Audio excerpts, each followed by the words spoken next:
गुफा के अंदर बहू की ठंडी रसोई। अरे वाह, यही है ना हमारा गांव, कितना सुंदर है। सुंदर तो है पीहू, लेकिन बाहर का टेम्परेचर देखा है? 45 डिग्री चल रहा है।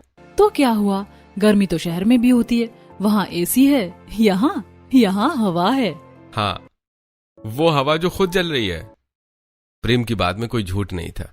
मई के इस खौफनाक महीने में सूरज जैसे आसमान से आग के गोले बरसा रहा था। बाहर का सुंदर गांव अब सूखा और बेजान दिख रहा है। खेतों में दरारें पड़ चुकी हैं, पेड़ों के पत्ते झुलस गए थे और गर्म हवाएं पूरे माहौल को और डरावना बना रही थी। गांव की धूल भरी सड़क तक तपने लगी थी और इसी तपिश से बचने के लिए गांव के कुछ बुजुर्ग चबूतरे की छांव में बैठे हुए थे। अरे भाई, आज तो हद हो गई। लाइट सुबह 4 बजे से अभी तक नहीं आई। अरे भाई क्या बताएं, खेत सूख गए हैं, जानवर परेशान हैं गर्मी से। तभी दूर से धूल उड़ाती हुई एक गाड़ी आती दिखाई देती है। अरे भाई, ये किसकी गाड़ी आ रही है? अरे लगता है अंकुश जी की गाड़ी है। तभी गाड़ी रुकती है और अंकुश जी नीचे उतरते हैं। चबूतरे पर बैठे लोग उठे और उनसे मिलने के लिए आगे आए। अरे अंकुश, हाँ गए आप लोग, पर इस महीने, इस गर्मी में? अरे क्या करें काका, हमारी बहू की जिद थी। बोली इस बार गर्मियों में गांव जाना है। हमने भी कहा चलो देख लो। अरे वाह, बहू का गर्मियों में गांव का शौक एक दिन में निकल जाएगा, देखना। कल तक ये वापस शहर चलो कहने लगेगी। और तभी गाड़ी से पीहू, प्रेम, वृंदा और अदिति उतरती हैं। वैभव काका ने पीहू को देखते हुए कहा, अरे बेटा, तुम हो तो जिसे गांव की गर्मियां पसंद हैं। जी काका, मैं हूँ जिसे गांव भी पसंद है और गर्मियाँ भी। अरे भाई, अभी बोल रही हो बेटा, 2 घंटे बाद तुम्हें असली गर्मी का मजा आएगा। काका आप भूल रहे हैं, मैं शहर से सिर्फ सूटकेस नहीं, अपना ठंडा दिमाग भी साथ लाई हूँ। आप 2 घंटे की बात कर रहे हैं, मैं तो अगले 2 महीने यहीं गुजारने का इरादा करके आई हूँ। देखिएगा, मैं इस गर्मी से बचने का भी जुगाड़ निकालूंगी। तभी वृंदा ने सबको टोकते हुए कहा, अरे बाकी की बातें बाद में करना, वरना यहाँ बीच सड़क पर खड़े खड़े ही पिघल जाएंगे। चलो अब घर चले भाई साहब, हम निकलते हैं, वरना सूरज आज ही हमें भस्म कर देगा। वृंदा की बात सुनकर सबने कदम बढ़ाए। आगे गली के मुहाने पर अमृता, वैभवी और आशा हाथ में पंखा लिए अपनी अपनी देहरी पर बैठी थी। गर्मी ने तो दिमाग ही खराब कर दिया, न अंदर बैठने में चैन है और न ही बाहर। मेरा तो मन करता है सब छोड़ो और उस पहाड़ी वाली गुफा में जाकर बैठ जाओ। हाय दैया, ना गुफा का तो नाम मत लो। पता चला ठंडक के चक्कर में वहाँ गृहस्थी बसाने गई और खुद ही डरावनी कहानी बन गई। मजाक छोड़ो, पर इस गुफा में ठंडक तो वाकई में है, लेकिन क्या फायदा इसी ठंडक का, अब तो वहाँ कोई जाता भी नहीं। आशा चाची की बात अभी पूरी भी नहीं हुई थी कि तभी वृंदा अपने परिवार के साथ वहां से गुजरी। उन्हें देखते ही सभी लोग अपनी बातें छोड़कर उनसे मिलने लगे। अरे वृंदा जी, आप लोग भी गांव ऐसी तपती गर्मी में आए हैं, देखिए ना, गर्मी ने तो सबका बुरा हाल कर रखा है। गर्मी तो बहुत है, लेकिन हमारी बहू का गांव आने का बड़ा मन था, इसीलिए हम सब चले आए। अच्छा, तो बहू जी को गांव की गर्मी पसंद है। बेटा अभी तो पैर जमीन पर रखे हैं, एक दिन में सारी गर्मी समझ आ जाएगी। सभी की बातें सुनकर पीहू से रहा नहीं गया। उसने अमृता को तुरंत जवाब दिया, जी चाची, समझ आ भी गई, इसीलिए तो आई हूँ। सुना है यहाँ की गर्मी दिमाग की बत्ती जला देती है, तो सोचा मैं भी अपना थोड़ा सा टैलेंट यहीं आजमा लूं। पीहू का ये करारा और मजेदार जवाब सुनकर अमृता का मुंह खुला का खुला रह गया। वैभवी ने अपनी नजरें झुका ली। वृंदा अपनी बहू की इस हाजिर जवाबी पर मन ही मन मुस्कुरा उठी और सब आगे बढ़ गए। पर चलते चलते पीहू के कानों में अभी भी आशा चाची का वो अधूरा जुमला गूंज रहा था, उस गुफा में ठंडक तो है। चाची क्या कह रही थी? गुफा ठंडी है, लेकिन वहाँ कोई जाता नहीं है, क्यों? इसी सोच में डूबी हुई पीहू को पता ही नहीं चला कि कब सब लोग घर पहुंच गए। जैसे पुराने घर का दरवाजा खुला, कई दिनों से बंद पड़े घर की धूल और हवा गर्म बाहर निकल आई। फिर सबने मिलकर घर की सफाई शुरू की। जहां प्रेम और अदिति गर्मी से थक चुके थे, वहीं पीहू के चेहरे की खुशी और उत्साह जरा भी कम नहीं हुआ। थोड़ी देर बाद पुराना कूलर भी चल पड़ा। शाम होते होते पीहू ने पूरे परिवार के लिए प्यार से देसी खाना बनाया और फिर आंगन में दरी बिछाकर सब लोग साथ बैठकर खाना खाने लगे। ओ गॉड भाभी, आपके इस गांव वाले एडवेंचर के चक्कर में हम यहाँ आ तो गए हैं, पर ये कूलर भी बस गर्म हवा के थप्पड़ मार रहा है। अदिति, मैंने पहले कहा था पीयू का एडवेंचर अभी शुरू हुआ है, हमारी हालत अभी से टाइट है। अरे खाना खाइए पहले, पेट भरेगा तो गर्मी भी अच्छी लगने लगेगी। जैसे ही सबने पहला निवाला लिया ही था कि कूलर की घरघराहट बंद हो गई। पूरा घर अंधेरे में छा गया, लाइट कट चुकी थी। ये लो, जिसका डर था वही हुआ। भाभी अब तो हद हो गई है, कूलर बंद, पंखा बंद, हम यहाँ कबाब बन जाएंगे। चुप रहो अदिति, पीहू ने इतनी मेहनत से खाना बनाया है। पीहू बेटा तो फिक्र मत कर। मम्मी कोई ना कोई जुगाड़ तो होगा ही, ये गर्मी हमें हराएगी नहीं। अरे हर जगह जुगाड़ ढूंढ लेती हो, पर इस बार बताओ क्या सोच रही हो? अभी कुछ पक्का नहीं है, पर कल सुबह एक जगह देखनी है। कौन सी जगह? पहले खाना खाओ। सभी लोगों ने जैसे तैसे खाना खाया। रात घिर आई, गर्मी की वजह से घर के अंदर रुकना मुश्किल था। आखिरकार सबने छत पर चादरें बिछाई और वहीं लेटे। यार छत पर तो थोड़ा ठीक है। हाँ, छत पर ठीक है, लेकिन क्या हर रात छत पर ही सोएंगे? अरे नहीं, बस 1-2 दिन की बात है, लाइट आ जाएगी। यहाँ लाइट का कोई भरोसा नहीं है, पहले भी ऐसे ही था। वहीं पीहू चुप लेटी है, उसकी आंखें खुली हैं, आसमान देख रही है, दिमाग चल रहा है। इस घर में नहीं चलेगा, कहीं और कोई ऐसी जगह जहाँ दीवारें खुद ठंडी हो। कुदरत ने जरूर कुछ बनाया होगा, कल की कल देखेंगे। अभी तो मैं आसमान के नीचे आराम से सो जाऊं। अगली सुबह उमस ने फिर घेरा डाल लिया। वृंदा ने दरवाजा खोला तो सामने अमृता और वैभव भी खड़ी थी, जैसे रात भर से वहीं बैठी हो। अरे वृंदा जी, रात कैसी गई? बहू रानी का एडवेंचर कैसा रहा? ठंडी हवा मिली? हम तो रात भर इंतजार में थे, सोचा सुबह होते ही बहू जी के बैग बंद जाएंगे। शहर की हवा याद आती है ना रात को। वृंदा ने एक नजर दोनों पर डाली। चेहरे पर कोई घबराहट नहीं, बस एक शांत मुस्कान, जैसे पहले से पता हो कि सामने वाले क्या कहने वाले हैं। रात बहुत अच्छी गई दीदी, छत पर सोए, तारे देखे। शहर में तो ये नसीब ही नहीं होता। और बहू? मेरी बहू का मजाक उड़ाने की कोशिश में जो वक्त लगा रही हैं आप, उतने वक्त में वो कुछ नया सोच चुकी होगी। वो मुश्किल देखकर हारने वालों में से नहीं है। दोनों चुप हो गईं और छत पर पीहू दूर पहाड़ी की तरफ देख रही थी। इधर पूरा गांव सूखा, उधर घनी हरियाली। तभी आशा चाची की बात याद आई, गुफा उधर ही थी। इधर सब सूखा, उधर इतनी हरियाली, कैसे? नीचे से आवाजें आई, तभी पीहू ने झांक कर देखा। नीचे गांव की औरतों को देखकर वो सीढ़ियों से उतरकर नीचे आ गई। अरे बहू जी, सुना है एडवेंचर करने आई हो इस तपती गर्मी में, शहर का सारा ऐशो आराम छोड़कर? कोई मजबूरी होगी, वरना कौन छोड़ता है एसी बेटा। पीहू रुकी, दोनों को देखा, फिर हल्के से मुस्कुराई, न गुस्से से न तकलीफ से। चाची, आपने कभी मैन वर्सेस वाइल्ड देखा है? वो क्या होता है? एक शो है जिसमें एक इंसान अपना सारा आराम छोड़कर तपती धूप जंगल में निकल पड़ता है, सिर्फ इसलिए कि मुश्किल को जीतना सीखे। तो चाची जी, जो आराम छोड़कर निकले वो कमजोर नहीं होता, वो बस औरों से थोड़ा अलग होता है। अरे तुम शहरी लोग और तुम्हारी ये बड़ी बड़ी शहरी बातें। चाची, बातें शहर की हो या गांव की, दिल सच्चा हो ना तो हर बात अपनी लगती है। दोनों चुप हो गई। वृंदा ने पीहू को देखा और हल्का सा मुस्कुरा दी। थोड़ी देर बाद दोनों पड़ोसनें चली गईं और फिर घर में सब साथ बैठकर नाश्ता कर रहे थे। लेकिन पीहू का ध्यान अब भी सुबह छत से दिख रही हरियाली में ही अटका हुआ था।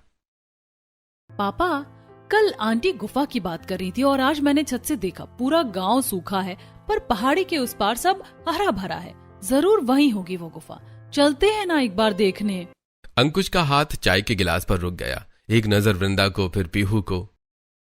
अरे ठंडी तो बहुत है बेटा वो जगह, पर वहां जाते नहीं है लोग।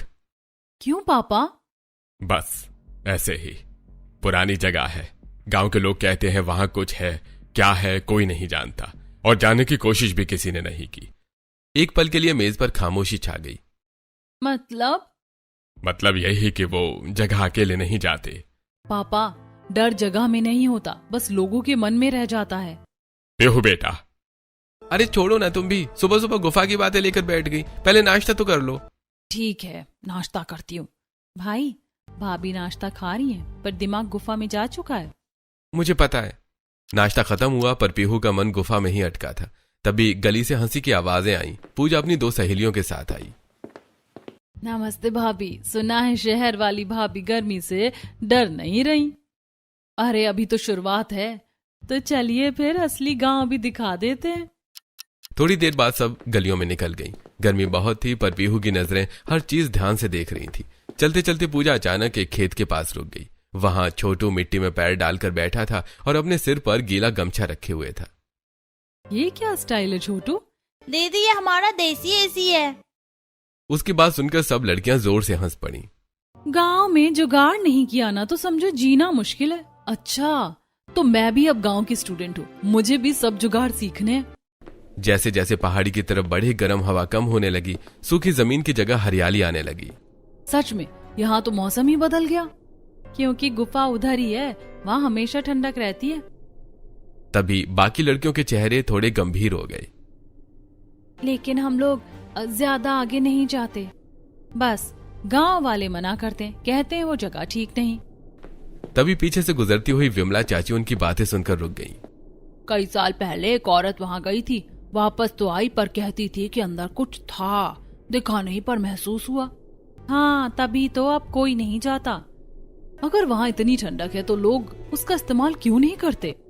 अगर गुफा इतनी ठंडी है ना तो इस गर्मी में वहीं घर बना लेना चाहिए। हाँ, फिर गांव वाले कहेंगे शहर वाली भाभी पहाड़ों में बस गई। सब हंसने लगे, लेकिन पीहू अचानक चुप हो गई। उसके दिमाग में सच में यही ख्याल घूमने लगा। अब क्या रिसर्च चल रही है मैडम? पीहू ने मोबाइल में कुछ तस्वीरें दिखाई। पहाड़ों के बीच बने सुंदर केव हाउसेस, पत्थरों के अंदर बने ठंडे कमरे, लोग आराम से रह रहे थे।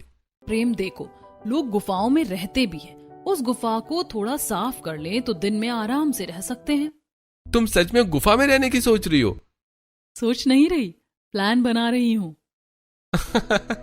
मम्मी पापा तुम्हें गुफा में रहने देंगे क्या? हाँ, पापा तो नाम सुनते ही मना कर देंगे। डर की वजह से मना करते हैं। अगर समझिए कि वहाँ ठंडक है, आराम है, तो मान जाएंगे। अरे तुम ना सच में अलग हो।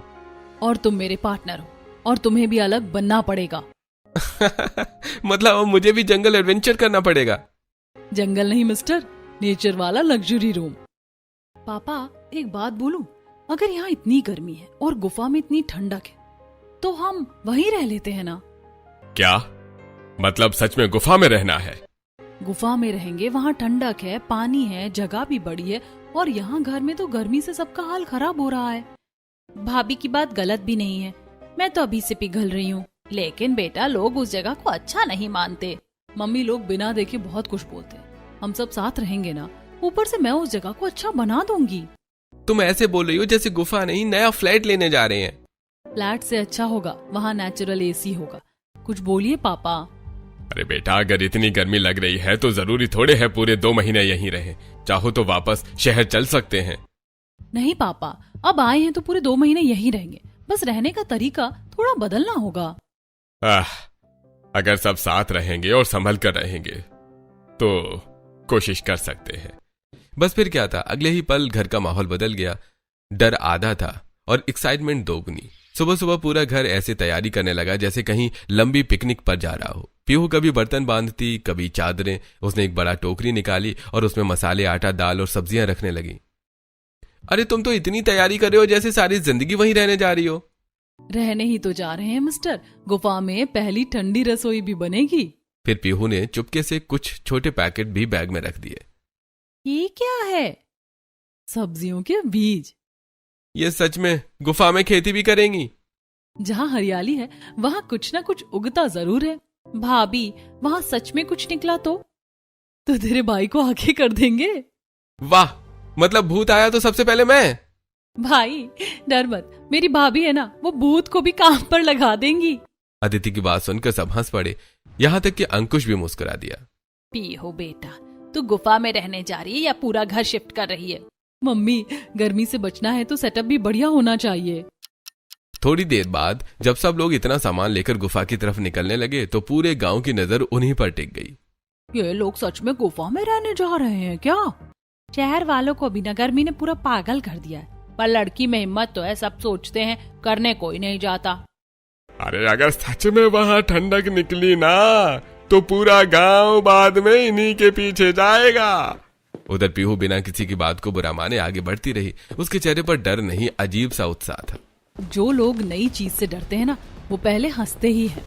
और अगर गुफा में भूत मिला तो तो उसे भी बोल दूंगी, इतनी गर्मी में डराने से पहले पंखा जल दे। उसकी बात सुनकर सब हंस पड़े और इसी हंसी मजाक के बीच पूरा परिवार पहाड़ी की तरफ बढ़ने लगा। जैसे जैसे परिवार पहाड़ी के पास पहुंचा, गर्म हवा धीरे धीरे ठंडी होने लगी। सूखी जमीन की जगह हरियाली दिखाई देने लगी। बड़े बड़े पेड़ों की छांव और ठंडी हवा ने सबको हैरान कर दिया। भाभी, आते टाइम सब लोग ऐसी बातें बोल रहे थे कि मेरा तो अभी भी डर नहीं जा रहा। पिंकी ने तो कहा था जो भी यहाँ गया वो वापस ठीक हालत में नहीं आया। तभी सबकी नजर सामने पड़ी, पहाड़ के बीच बनी बड़ी पत्थरों वाली गुफा पर। उसके पास ही साफ पानी का झरना बह रहा था। ठंडी हवा सीधे वहीं से आ रही थी। अरे यहाँ तो सच में इतनी ठंडक है। लेकिन जहां बाकी सब लोग संभल संभल कर कदम रख रहे थे, वहीं पीहू किसी छोटे बच्चे की तरह हर चीज देखकर खुश हो रही थी। वाह, ये पत्थर देखो कितने ठंडे हैं। वो कभी दीवार छूती, कभी ऊपर बनी पत्थरों की छत को देखती। और देखो ना, गुफा का मुंह भी कितना बंद है। यहाँ कोई जानवर आसानी से आ ही नहीं सकता। अरे बात तो सही कह रही है, जगह काफी सुरक्षित लग रही है। तभी पीहू की नजर गुफा के एक कोने पर पड़ी। वहां कुछ पुराने लकड़ी के टुकड़े और पत्थरों की बनी जगह थी।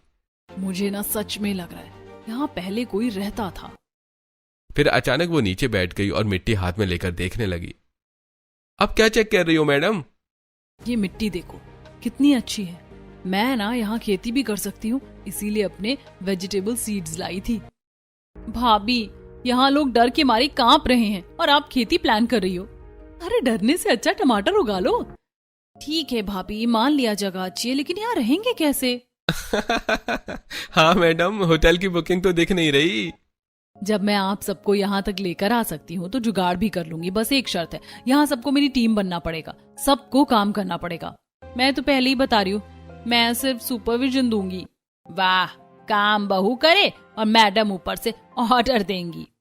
बोलो बेटा, क्या करना है, हम तैयार हैं। बस फिर क्या था, पीहू की आंखों में वो चमक आ गई जो तब आती है जब उसका दिमाग किसी काम पर लग जाए। वो गुफा के अंदर गई और हर कोना, हर पत्थर, हर दरार को ध्यान से देखने लगी, जैसे कोई आर्किटेक्ट खाली जमीन देखता है और उसमें घर देखता है। और एक कोना देखकर उसका जोश और बढ़ गया। यहाँ रसोई बनेगी। अरे मम्मी, आपकी बहू तो गुफा में ठंडी रसोई बनाने जा रही है। उड़ा लो मजाक प्रेम, लेकिन जब रसोई बनकर तैयार होगी ना, तब तुम वही करोगे जो हर बार करते हो। पहले मुंह बनाओ, फिर खाओ, फिर कहो वाह यार। पीहू ने इधर उधर बिखरे नुकीले और सपाट पत्थरों को देखा। उसने बिना देर किए जमीन से भारी पत्थरों को उठाना और सलीके से जमाना शुरू किया। सबसे नीचे 4 मजबूत पत्थर बेस की तरह रखे, फिर उनके ऊपर एक चौड़ा और सपाट पत्थर कुछ इस तरह फिट किया कि बर्तन रखने की जगह बिल्कुल बराबर हो जाए। बीच में हवा के आने जाने का रास्ता छोड़ा और देखते ही देखते बिना ईंट या सीमेंट के पत्थरों का एक बेहतरीन देसी चूल्हा तैयार हो गया। लीजिए मम्मी, हमारा स्नो किचन तैयार है। अब इस चूल्हे से आग तो निकलेगी, पर दीवारों की ठंडक चेहरे पर पसीना नहीं आने देगी। अरे वाह पीहू बेटा, तूने तो पत्थरों को भी काम पर लगा दिया। ये तो बिल्कुल शहर के मॉडर्न किचन जैसा प्लेटफॉर्म बन गया। पत्थरों का चूल्हा तो ठीक है, पर धुआं? पीहू एक पीवीसी पाइप की तरफ इशारा करते हुए कहा। देखिए, ये पीवीसी पाइप प्रेम जो मैं अपने साथ लेकर आई थी। ये पाइप गुफा की उस छोटी सी दरार से बाहर निकलेगा, सारा धुआं बाहर और सारी ठंडक अंदर। इसे कहते हैं इंजीनियर बहू का देसी जुगाड़। भाभी, आपको ये सब आता भी है? यूट्यूब और मम्मी दोनों से सीखा है। और थोड़ा क्रेडिट अपनी इस मम्मी को भी दे दो बेटा। थोड़ा क्या, सारा क्रेडिट आपको ही जाता है मेरी प्यारी मम्मी जी। चूल्हा बना तो पीहू ने गुफा का पूरा कोना देखा, थोड़ी देर रुकी, फिर मुंह बना लिया। नहीं नहीं, ऐसे तो बिल्कुल अनऑर्गेनाइज लग रहा है। अरे मैडम, ये गुफा है, 2 BHK फ्लैट नहीं है। क्या हुआ, गुफा भी सुंदर लग सकती है। चलो कुछ लकड़ियां और बड़े पत्थर लेकर आओ। पापा, ये शुरू हो गई। अरे लो, तो चलो बेटा, जब बहू ने ठान लिया है तो पूरा तो करना पड़ेगा। प्रेम और अंकुश बाहर से लकड़ियां और पत्थर लाने लगे। उधर पीहू और वृंदा ने मिलकर गुफा की दीवार के साथ छोटी छोटी शेल्फ जैसी जगह बनाई, पत्थर जमाकर एक के ऊपर एक। देखते ही देखते मसालों के डिब्बे एक तरफ सज गए, बर्तन दूसरी तरफ। चूल्हे के ऊपर लकड़ी की पतली टहनियों से एक छोटा सा स्टैंड भी बन गया। अरे वाह, ये तो सच में रसोई जैसी लगने लगी। भाभी, आपने गुफा को किचन में बदल दिया। अभी तो शुरुआत है मैडम। तभी उसकी नजर गुफा के ठीक बाहर नरम पड़ी मिट्टी पर पड़ी, जहां झरने की नमी जमीन तक आती थी। वहां मिट्टी एकदम काली और उपजाऊ थी। पीहू रुकी और फिर उसके चेहरे पर वो मुस्कान आई जो प्रेम को अच्छी तरह पहचान आती थी। पीहू, अब क्या? अब कुछ नहीं, प्लीज। ये देखो, जो वेजिटेबल सीड्स में लेकर आई थी, अब वक्त आ गया है कि उनका इस्तेमाल किया जाए। और देख लेना, कुछ दिन बाद यहाँ हमारी अपनी सब्जियां उगेंगी। पीहू, तुम बीज भी साथ लाई थी? जहाँ जाओ बीज साथ रखो, कभी काम आते हैं। अरे बहू, तू गुफा में रहने नहीं, पूरा नया घर बसाने आई है। घर दीवारों से नहीं बनता पापा, लोगों से बनता है, और रसोई की खुशबू से। थोड़ी देर बाद पीहू ने चूल्हे पर सब्जी चढ़ा दी। झरने के ठंडे पानी और देसी मसालों की खुशबू से पूरी गुफा महक उठी। वाह भाभी, गुफा में भी इतना टेस्टी खाना। अभी तो बाहर से लाई सब्जियों से खाना बना रही हूँ, लेकिन फिर देखना धीरे धीरे यहीं अपनी सब्जियां उगेंगी और उनका टेस्ट, उफ, सोचकर ही मुंह में पानी आ रहा है। अरे बस नहीं करो मैडम जी, पहले ये वाली सब्जी आराम से खा लें। आपकी खेती को फलने फूलने में अभी थोड़ा टाइम लगेगा। वहीं बैठकर सब हंसते मुस्कुराते खाना खाने लगे। बाहर झरने के बहने की मीठी आवाज थी और गुफा के अंदर ठंडी हवा। पहली बार इस गर्मी में सबको सच्चा सुकून महसूस हो रहा था। ठीक है भाभी, खाना हो गया, अब सोएंगे कहाँ? हाँ मैडम, आपका 5 स्टार रूम कहाँ है? मुझे इतना कम मत समझो मिस्टर प्रेम। धुआं हो या प्राइवेसी, सबका इंतजाम है मेरे इस जुगाड़ू दिमाग में।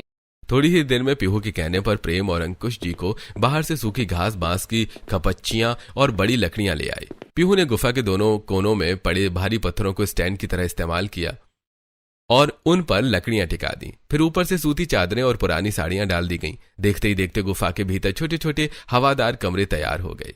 भाभी, ये तो किसी लग्जरी कैंपिंग जैसा लग रहा है। यकीन नहीं होता कि बाहर 45 डिग्री और यहाँ मुझे चादर ओढ़नी पड़ रही है। अरे ये तो सच में घर जैसा लग रहा है। अरे बहू को एडवेंचर का शौक है, लेकिन दिमाग भी खूब चलता है। सब अपने अपने बिस्तर पर लेट गए। बाहर गर्म हवाएं चल रही थीं, लेकिन गुफा के अंदर ठंडी हवा और सुकून था। अगली सुबह गांव में सबकी बातें बस उसी गुफा को लेकर थीं। पूरा एक दिन हो गया, कोई खबर ही नहीं आई। मुझे तो डर लग रहा है कहीं सच में कुछ गड़बड़ ना हो गई हो। अरे पहले भी लोग वहां जाने से डरते थे, यूं ही नहीं डरते थे। दिन धीरे धीरे गुजरने लगे। बाहर पूरा गांव अब भी गर्मी से परेशान था, लेकिन गुफा के अंदर सबकी जिंदगी बदल चुकी थी। सुबह पीहू सबसे पहले झरने के पास बनी अपनी छोटी सी खेती देखने जाती। उसने टमाटर, मिर्च, धनिया, लौकी और भिंडी के बीज लगाए थे। हर दिन मिट्टी से छोटी छोटी हरी पत्तियां निकलती देख उसके चेहरे की खुशी बढ़ जाती। देखो देखो, धनिया निकल आया। भाभी, आप सब्जियों को ऐसे देख रही हो जैसे बच्चे स्कूल में फर्स्ट आ गए हो। उधर रसोई भी अब पूरी तरह जम चुकी थी। सुबह चूल्हे पर गर्मा गर्म पराठे बनते, दोपहर में झरने के ठंडे पानी के पास बैठकर सब खाना खाते और रात को ठंडी हवा में बातें करते।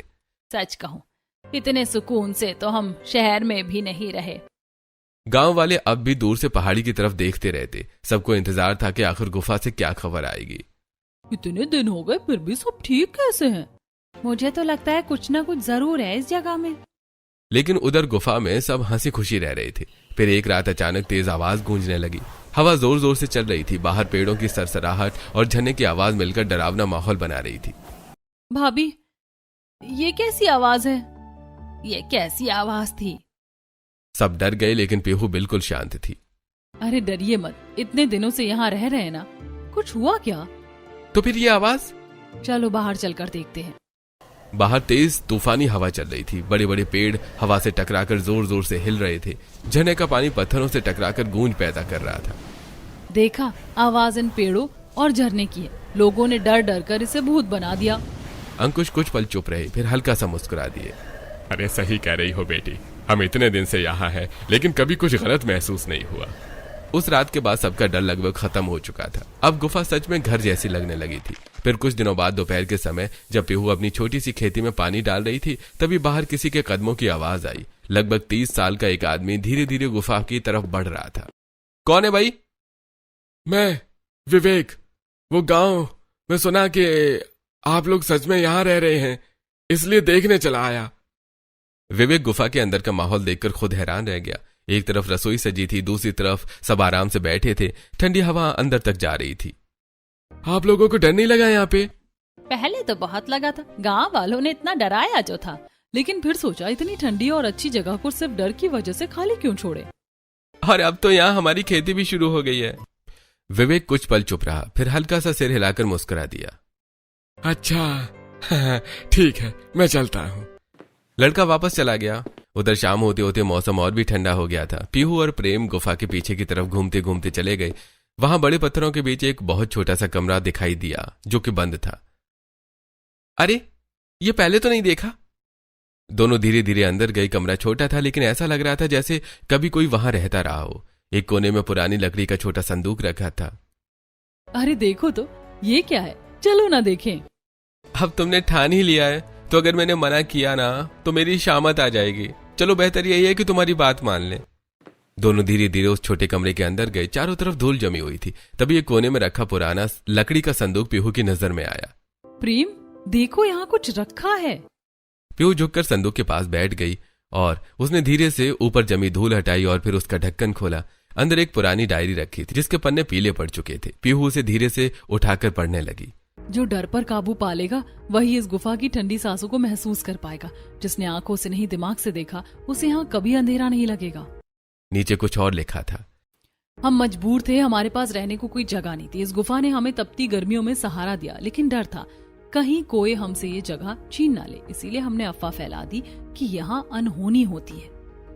लोग डर गए और ये जगह सिर्फ हमारी रह गई। लेकिन मुझे एहसास है कि हमने गलत किया। डर फैलाकर लोगों को इस नेमत से दूर रखा। कुछ पल के लिए दोनों चुप हो गए। मतलब इतने सालों से लोग बेवजह डरते रहे। देखा, कभी कभी सच डर से कहीं ज्यादा आसान होता है। दोनों तुरंत बाहर आए और सबको डायरी के बारे में बताया। अच्छा, ओह, तो ये बात थी।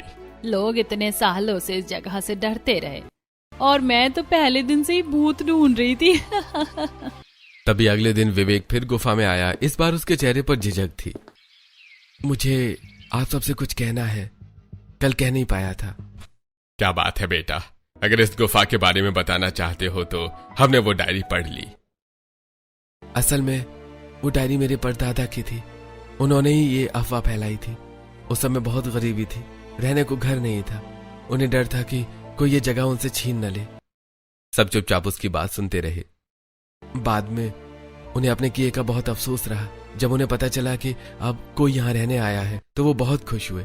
उन्होंने बस एक बात कही थी, जो डर को हरा देगा असली ठंडक वही पाएगा। पीहू और प्रेम एक दूसरे को देखकर मुस्कुरा दिए। आप लोगों ने सच में डर पर जीत पाई है। चलिए अब मैं चलता हूँ। उसके जाने के बाद धीरे धीरे पूरी बात गांव में फैल गई। गांव वाले गुफा में आए, इस बार बिना किसी डर के। हमने तो बेकार में उस जगह को डरावना बना रखा था। और तुम्हारी बहू सच में बहुत समझदार निकली वृंदा जी। डर ने इतने साल लोगों को गुफा से दूर रखा और एक बहू ने आकर सब बदल दिया। अब गांव वाले भी धीरे धीरे गुफा तक आने लगे। कोई झरना देखने आता, कोई ठंडी हवा महसूस करने। उधर पीहू की छोटी सी खेती भी अब हरी होने लगी थी। टमाटर लाल होने लगे थे, भिंडी निकल आई थी और धनिया की खुशबू पूरी जगह महका रही थी। लो चाची, ये हमारी गुफा वाली पहली सब्जियां। अरे वाह बहू, गुफा में खेती भी सच कर दी तुमने। धीरे धीरे पूरी गर्मी, हंसी, खेती, ठंडी हवा और साथ बैठकर खाए गए खाने में गुजर गई। फिर आखिर वो दिन भी आ गया जब उनकी छुट्टियां खत्म हो गईं। सब लोग सामान बांधकर वापस शहर लौटने लगे। सच कहूँ भाभी, अब ये गुफा छोड़ने का मन नहीं कर रहा। जिस जगह से लोग डरते थे आज वही सबसे प्यारी लग रही है। हमारी बहू ने साबित कर दिया कि डर के आगे जीत है। सभी लोग हंस पड़े। जाते वक्त पीहू ने एक आखिरी बार पीछे मुड़कर गुफा को देखा।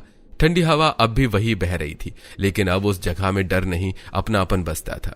डर ने जिसे वीरान रखा, प्यार ने उसे घर बना दिया। और फिर गाड़ी धीरे धीरे गांव से दूर निकल गई, लेकिन गुफा की वो ठंडी रसोई और छोटी सी खेती हमेशा सबकी यादों में बस गई।